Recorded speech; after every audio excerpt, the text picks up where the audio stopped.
Yeah, it's something we're extremely excited about. Obviously, getting to play a great opponent in Ohio State. I think that's a great representation of what the Big Ten is capable of, having these two teams with the opportunity to face off and the granddaddy of them all. So we're super excited. Our players, our staff, certainly myself, about getting this opportunity at the Rose Bowl. Thank you, Coach. We'll now open up the teleconference for questions. Please raise your hand to ask a question using the raise hand icon within Zoom. If and when your question is selected, we will unmute your microphone and state your name and your media outlet when asking a question. Our first question comes from Bill Rabinowitz. Hi, Dan. Bill Rabinowitz from the Columbus Dispatch. When the bracket was announced and you're the number one seed, the undefeated team, only undefeated team, and you're facing potentially Ohio State in the quarterfinals, what kind of goes through your mind, and just kind of your thoughts on a rematch from a team that you've already beaten? Yeah, super excited, right? Getting the opportunity to play great teams, that's what it's about. And this part of the year, I think when you play great teams, that gives you some extra motivation to go work really hard, to be prepared and ready to be out there on the field. So obviously Ohio State's a great team, and the path to the end is tough, which is exciting for our team and certainly for me. Our next question comes from Brandon Marcello.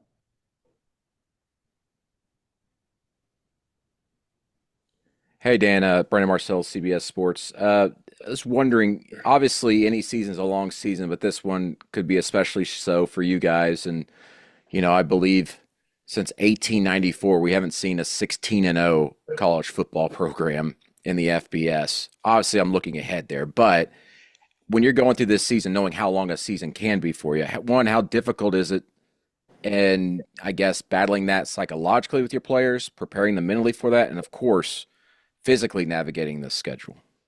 Yeah, I think the real challenge in there has been for me to make sure that I'm keeping our players fresh and our team ready. But our guys are really up for the mental challenge. We've got a mature team. I've been really proud of the way they've prepped all season. And they've kind of attacked every single day and put a lot of trust in our coaching staff and our sports science department, strength staff, that we're going to have the right plan for them. I'm proud to say that like several of our players are hitting some of their highest testing numbers this year. We have guys hitting PRs in the weight room. And I think that's unique at this point in the season, but it speaks to how we've been able to adapt and adjust, some of our performance stuff throughout the year to make sure that we continue to stay fresh. Our next question comes from Stephen Means. Then more of a big picture question for you. Maybe this makes sense, maybe it doesn't, but this is your third year as a head coach.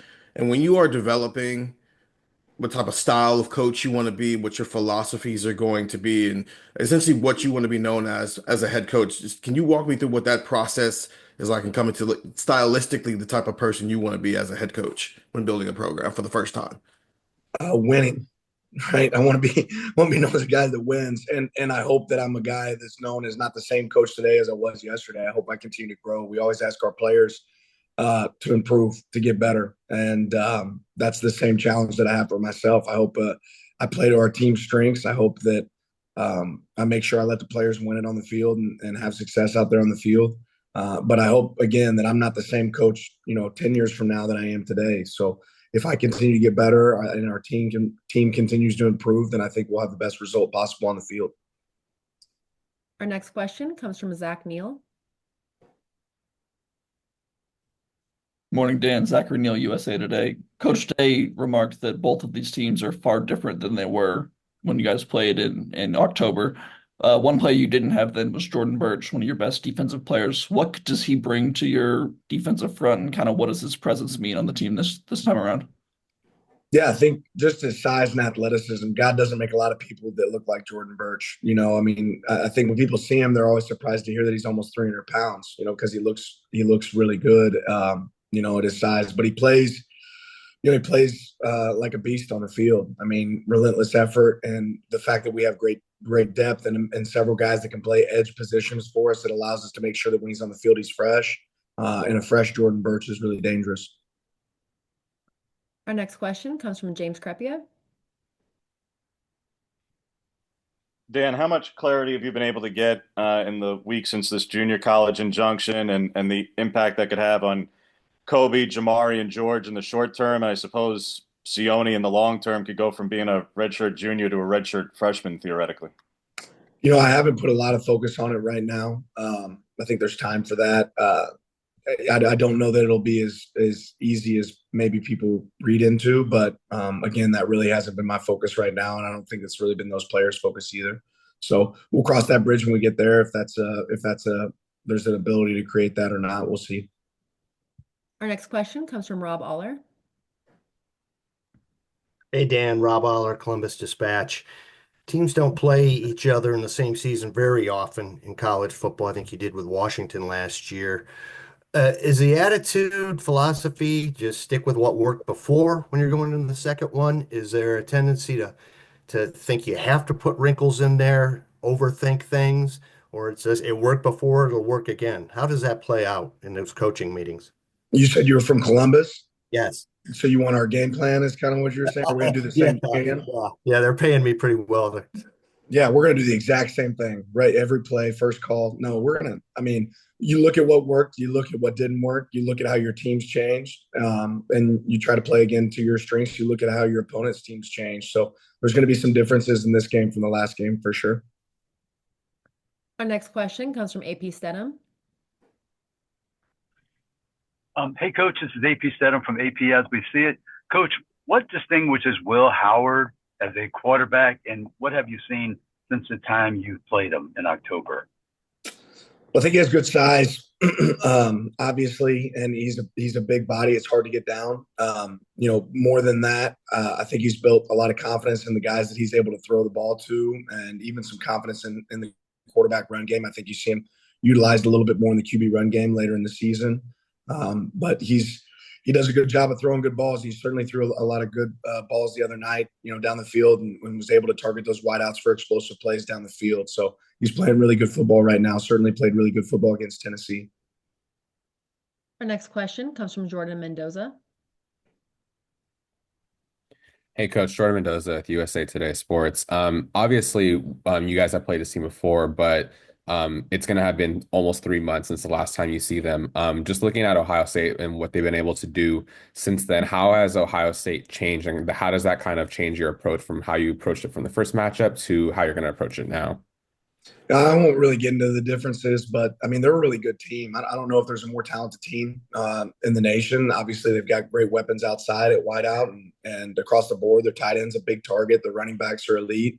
I think they've settled in with their offensive line, and that's really shown up. And then defensively, they play with relentless effort. They've got talent across the board at really every position.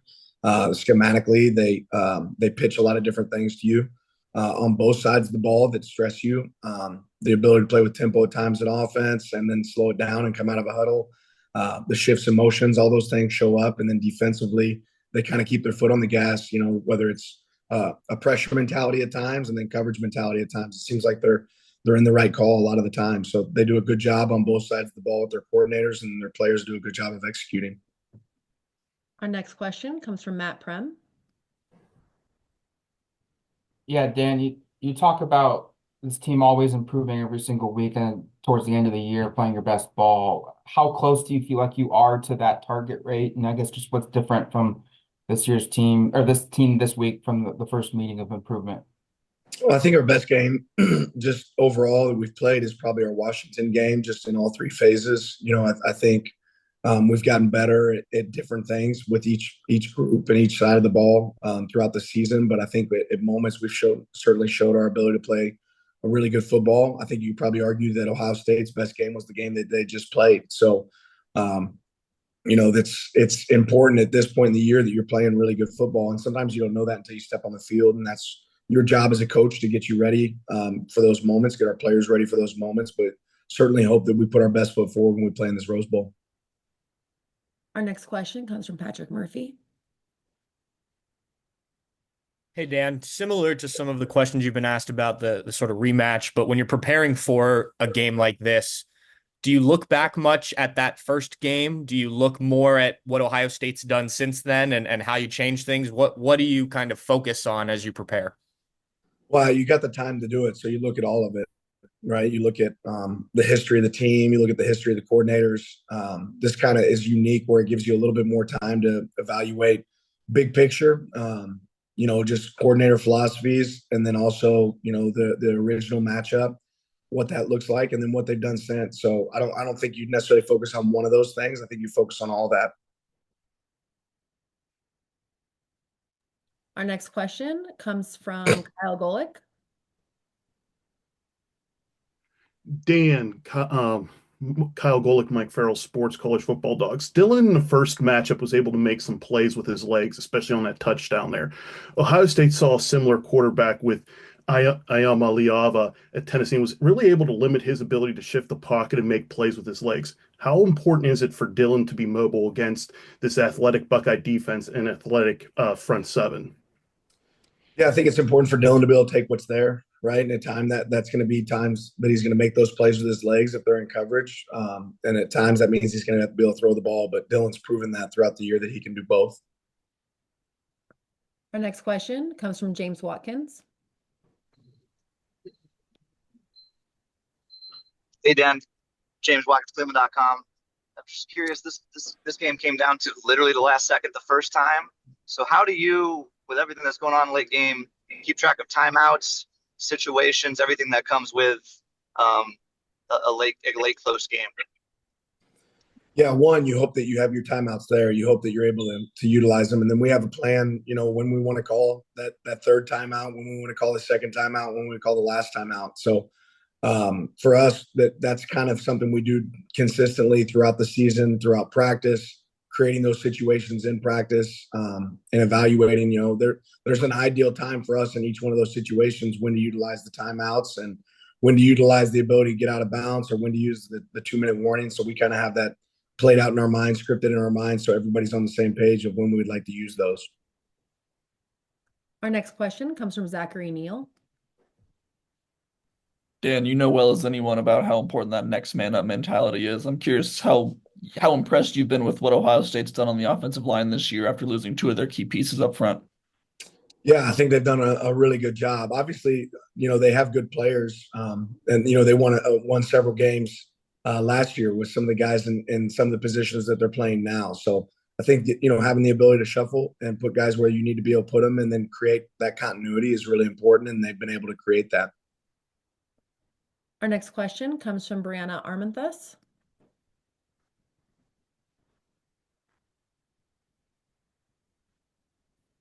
Bree, can you unmute your microphone?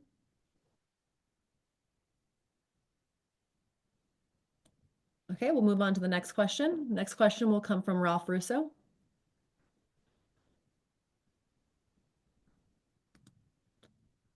Hey, Dan, congratulations.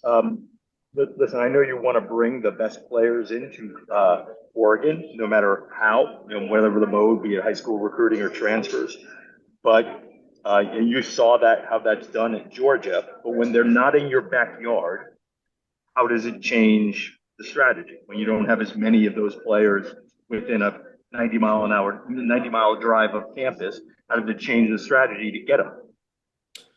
Well, I don't know that the strategy necessarily changed. I think it's more about identifying the right people that are comfortable with going where the best fit might be and not the most convenient. And that's kind of something we consistently preach when we're evaluating talent that can come here and help us is, are you looking for the best opportunity, or are you looking for the easiest opportunity or the most convenient opportunity? And, in our program, we talk about sacrifice. Sometimes you sacrifice distance for the right place, the right fit, the right place where you're going to develop. And we've had a lot of success doing that. Our next question comes from Joey Kaufman. Hi, Dan. Joey Kaufman from the Columbus Dispatch. This I guess in the past for January 1st bowl games, including the Rose Bowl, sometimes teams have gotten there like a week ahead of time. It seems to be maybe changing a little bit in the expanded playoff era. Ohio State's not getting there until closer to the game. Just as it required your travel schedule to change, how different is this week going to be versus past times? You guys had like a January 1st bowl game? Yeah, it's a little different. We'll get there earlier than we would normally get there for a game, just because of the requirements of the bowl.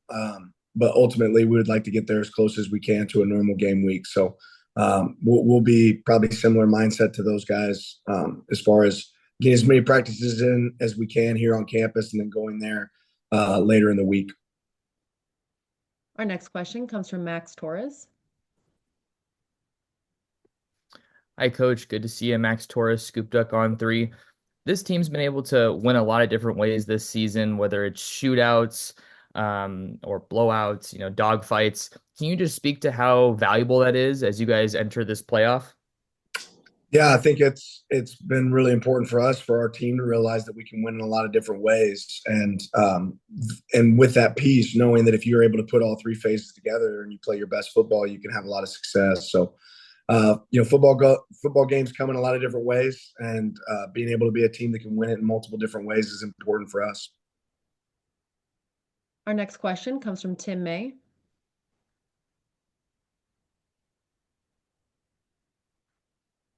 There we go. That new unmute comes up kind of funny. Dan, Dylan Gabriel was on I'm from LettermanRow.com. Dylan Gabriel was on my Heisman ballot. But I wanted to ask you, when I watch him play, what stood out most is his cool under pressure, etc. Does that stand out to you too? And how would you express it as a head coach of what he kind of brings in the toughest situations? Yeah, I think you said it right. I've been really impressed with Dylan's poise. It doesn't matter if there's just a couple seconds left on the clock or if it's 4th and 9. I feel like he treats those plays the same as 1st and 10 at the beginning of the game. So he's able to stay cool as the backside of the pillow in big moments, and it's certainly paid off for us. We have time for 2 more questions. Our next question will come from Dan Hope. Hey, Dan, obviously you guys won the first game, but it was a really close game that came down to the end. So what are the biggest things you look at from that first game against Ohio State that you guys need to do better the second time around? Yeah, I think big moments and big games like this always come down to critical situations. I think we have to continue to make sure we can execute on 3rd down on both sides of the ball, have success in the red area, making sure that we turn those into touchdowns when we're in those moments offensively, and then eliminate touchdowns when we're in those moments defensively. And then special teams play, I think, is always really big in these games. Like you said, that last game came down to the very final seconds. So not taking anything for granted and making sure that every single play counts and the next play is the most important is really important for us. Our final question will come from Andrew Gillis. Hey, Dan, you guys are 4-0 in one-score games this year, and 3 of those teams are still playing. What have you learned as a coach about coaching in those one-score games, coaching in games that are one-possession games that come right down to the wire? A ton. It matters, right? The details matter in those moments, and very similar to what we were just talking about with Dylan. You got to have poise and composure in those moments, be able to visualize what success looks like in those moments, and hope that you've recreated those moments within practice in situations throughout the season, so you can go execute.